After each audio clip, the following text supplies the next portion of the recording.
I recorded a podcast yesterday about if you want something different in your life, if you want to create a different result, then you've got to create new ways of thinking, you've got to create new ways of being, you've got to create and introduce new habits. Because I speak to so many people who are, look at this, by the way.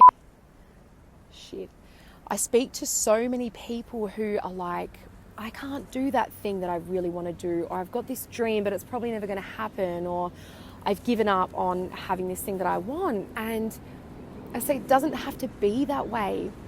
The reality is that the longer we spend living in the past and allowing our past thoughts and ways of being to like repeat and play over and over again, then it's going to dictate the future.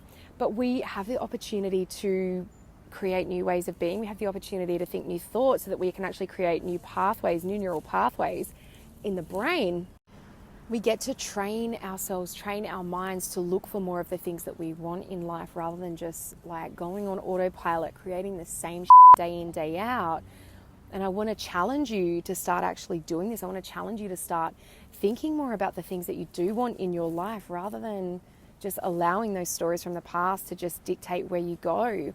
Because it doesn't have to be like that, right? But I know that there are so many people out there who are just settling because they're like, well, that's what I've always got, that's what's always happened. But I want to lovingly challenge you and invite you to kind of open up your mind to believing that it doesn't have to be that way, to kind of seeing it through a new lens and starting to create more of the shit that you want. And the fact is that your dominant way of thinking is always going to manifest out in your physical reality. The way that you think about yourself, about other people, about the world is always going to manifest in your reality, okay? It's basically like you are holding up a mirror to yourself, and your outer world is going to reflect exactly what's going on in here. So if you want things in your outer world to change, of course they can.